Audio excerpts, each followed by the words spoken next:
नमस्कार, आदाब, सत श्री अकाल, राम राम भाई सभी को। और आप जानते हैं कि 10 मिनट क्विक रिवीजन सीरीज हम चला रहे हैं आप लोगों के लिए, और स्पेसिफिकली हर एक टॉपिक का छोटा छोटा लेकिन मोस्ट इंपॉर्टेंट पार्ट जो होता है उसे कवर कर रहे हैं यहाँ पर, और साथ ही करा रहे हैं आपको प्रैक्टिस क्वेश्चंस भी, ताकि कॉन्सेप्ट क्लियरिटी बहुत अच्छे से हो सके। तो आपका एक बार फिर स्वागत है 10 मिनट की क्विक रिवीजन सीरीज में। और आज हम बात जीएस का एक सेगमेंट है सस्टेनेबल डेवलपमेंट, जिसे हिंदी में हम सतत या धारणीय विकास कहते हैं। इससे रिलेटेड कुछ कंसेप्ट के बारे में बात करेंगे। सबसे पहले आपको समझना है कि जब हम बात इकोनॉमिक्स में ग्रोथ की करते हैं या डेवलपमेंट की करते हैं, बेसिकली ये दोनों टर्म्स को यहां पर अगर हम एक सिमिलर टर्म्स भी मान लेते हैं तो एक इश्यू आता है कि इस ग्रोथ के बढ़ने के साथ, डेवलपमेंट के बढ़ने के साथ एनवायरमेंटल लॉस भी होने लगते हैं। हमारे जो प्राकृतिक संसाधन है उनका लगातार दोहन या उपयोग होने की वजह से वो लगातार मिनिमम होते चले जाते हैं, कम होते जाते हैं, रिड्यूस होते हैं। हमारी आने वाली जो जनरेशन होती है, नेक्स्ट जनरेशन, उसके लिए भी इश्यूज क्रिएट होते हैं। इसीलिए हमारे पास एक टर्म है जिसका नाम है सतत या धारणीय विकास। अगर मैं आपसे कहूं ये जो सतत विकास या धारणीय विकास शब्द बेसिकली इंग्लिश में कहें तो सस्टेनेबल डेवलपमेंट टर्म्स है, इसका मतलब क्या होता है? इसका मतलब एक ऐसे डेवलपमेंट की बात हो रही है जिसमें हम वर्तमान की जरूरतों को पूरा करें, लेकिन साथ में भविष्य की आवश्यकताओं के लिए भी संसाधनों को बचा कर रखें। यानी कि वर्तमान और भविष्य का एक ऐसा कॉम्बिनेशन क्रिएट करें जिससे कि हमारे प्राकृतिक संसाधनों का न्यूनतम दुरुपयोग हो, उपयोग हो, बेसिकली कह सकते हैं। तो प्राकृतिक संसाधन जो है उनका न्यूनतम क्षरण हो, डिग्रेडेशन हो। ठीक है, ये भी याद रख सकते हैं आप इसे।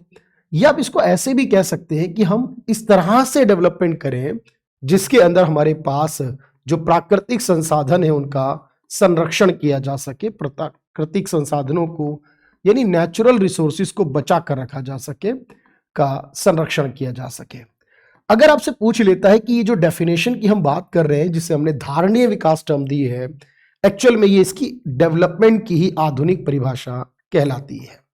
तो इसको हम आधुनिक परिभाषा मानते हैं, मॉडर्न डेफिनेशन के रूप में डिफाइन करते हैं।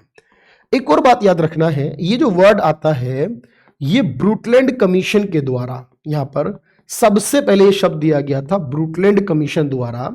इस शब्द को 1987 में, आपको याद रखना है, 1987 में यहां पर एक रिपोर्ट लाई गई जिसका नाम था आवर कॉमन फ्यूचर, हमारा साझा भविष्य। और इसी रिपोर्ट में याद रखना है आवर कॉमन फ्यूचर के अंदर इस टर्म को पहली बार डिफाइन किया गया था। ये जो पॉइंट्स हैं आपके लिए बहुत इंपॉर्टेंट है, इन्हें याद रखना होगा। और याद रखना होगा साथ में कि सरकार ने इन सबको पूरा करने का लक्ष्य जो है हर सरकार ने बनाया है, क्योंकि यूनाइटेड नेशन की जनरल असेंबली ने, यूएन की महासभा ने, याद रखो 2015 में इसको लेकर लक्ष्य पास किए थे। और जब यूएन की महासभा ने इसको लेकर लक्ष्य पास किए तो वो लक्ष्य कितने रखे गए? 17 एसडीजी रखे गए। अब ये जो 17 एसडीजी हैं यहां पर, यानी सतत विकास लक्ष्य हैं, याद रखना इन्हें 2030 तक पूरा करना है। अब क्योंकि 31 दिसंबर 2030 इसे पूरा करने की लास्ट डेट है इन 17 लक्ष्यों को जो जनरल असेंबली ने पास किए थे। हर एक देश, जितने भी यूएनओ के सदस्य देश हैं, उन सभी पर यह नियम लागू होता है कि वो इसके लिए कार्य करें, लेकिन वो इसके लिए, कोई भी देश जो होगा वो इसके लिए बाध्य नहीं होगा। यानी वो इसको पूरा तो करने का प्रयास करेगा, लेकिन इसके लिए कोई बाध्यता नहीं होने वाली। और इसी को हमने एजेंडा 2030 या एसडीजी 2030 का नाम दिया है। सवाल है कि जो 17 लक्ष्य निर्धारित किए गए हैं, ये 17 लक्ष्य कौन से होंगे? हमें एक एक लक्ष्य को याद रखना है यहां पर, और देखो अच्छे से क्लियर करना है। देखो पहला लक्ष्य क्या है कि निर्धनता का उन्मूलन करना है, गरीबी को पूरी तरह से समाप्त करना है। दूसरा है जीरो हंगर, यानी भूखमरी को समाप्त करना है, हंगर खत्म करनी है। तीसरा है गुड हेल्थ, यानी कि अच्छा स्वास्थ्य होना चाहिए। चौथा है क्वालिटी एजुकेशन, यानी कि जो हमारी शिक्षा है उसमें क्वालिटी होनी चाहिए। पांचवा है जेंडर इक्वालिटी, लैंगिक तौर पर समानता होनी चाहिए। छठा आता है वाटर सप्लाई एंड सैनिटेशन, जल आपूर्ति और स्वच्छता पर बात होगी। सातवां हमारे पास एक क्लीन एनर्जी यानी स्वच्छ ऊर्जा होनी चाहिए। आठवां है डिसेंट वर्क और इकोनॉमिक ग्रोथ होनी चाहिए। सभ्य कार्य और आर्थिक समृद्धि को बढ़ाना है। 9th में इंडस्ट्री, इनोवेशन और इंफ्रास्ट्रक्चर की बात की गई है। 10th में इनकम इनइक्वालिटी को रिड्यूस करना या फिर इनइक्वालिटी को रिड्यूस करना भी लिखा जा सकता है।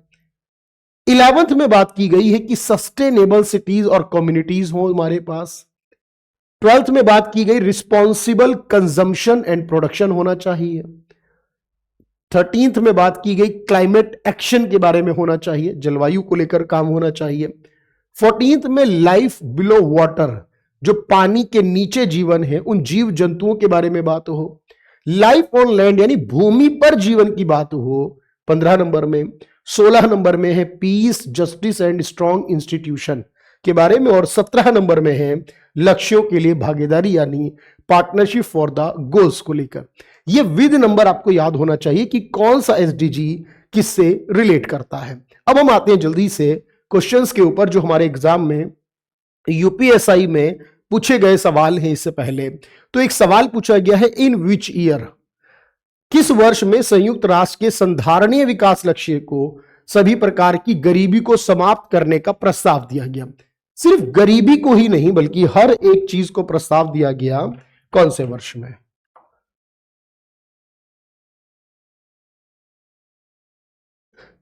तो याद रखना है आपको 2030 की बात हो रही है, क्योंकि यूएनओ की तरफ से इसको 2030 तक पूरा करने का लक्ष्य दिया गया।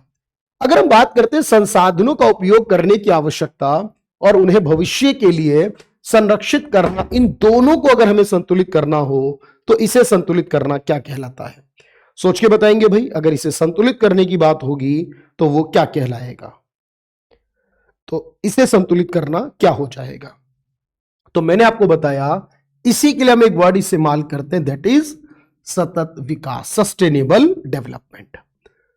अगला सवाल है कि सतत विकास की व्याख्या सर्वप्रथम कहां की गई थी, यानी सबसे पहले इस बारे में जब बात की गई तो वो कहां पर की गई थी?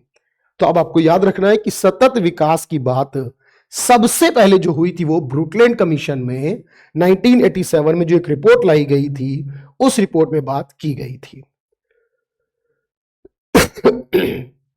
इसी के बाद हम अगले पॉइंट को देखें, अगर उसमें क्या कहा गया था उसे देखते हैं भाई जल्दी से। अगला पॉइंट कहता है कि संयुक्त राष्ट्र के जो लक्ष्य हैं वो किसके द्वारा निर्धारित किए गए थे।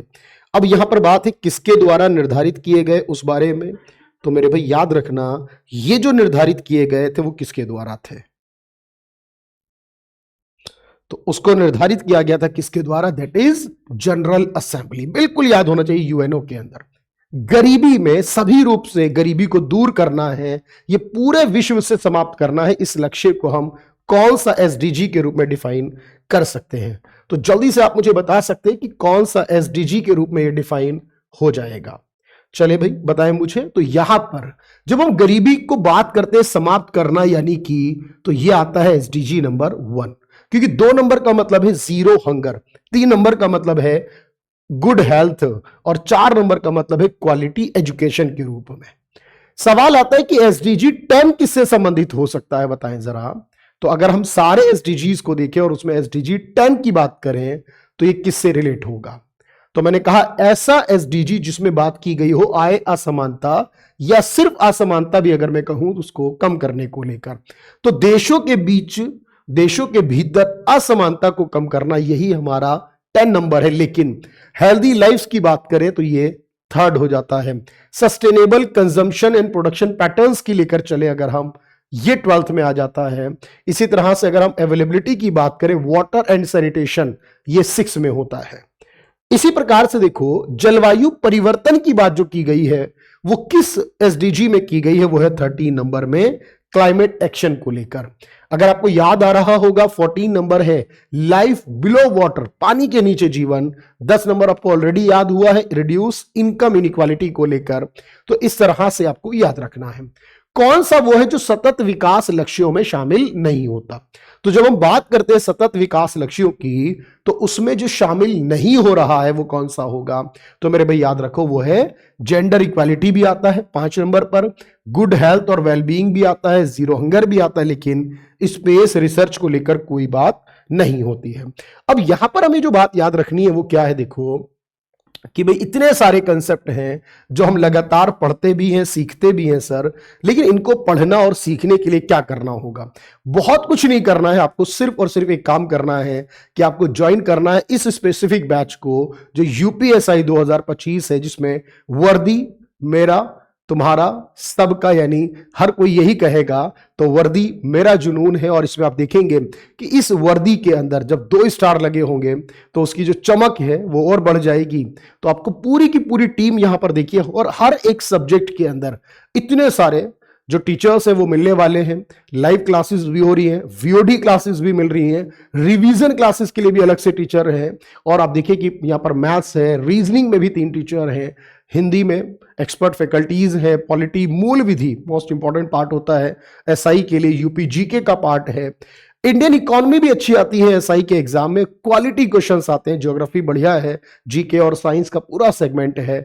ये सब कुछ आपको मिल रहा है, और वो भी जस्ट 599 में। और एग्जाम से पहले पहले आपका रिवीजन, प्रैक्टिस, एवरीथिंग सब कुछ कवर हो जाएगा इसके अंदर। तो ये आपके लिए बहुत जरूरी है, इसे आप ज्वाइन कर सकते हैं कैरियर विल ऐप पर। तो ये सस्टेनेबल डेवलपमेंट की जो बात थी, होपफुली बहुत अच्छे से क्लियर हो गए होंगे सारे कंसेप्ट, और विद प्रैक्टिस भी होगा। ऐसी छोटी छोटी वीडियोस आपके लिए बहुत हेल्पफुल होने वाली हैं। Thank you everyone, thank you so much.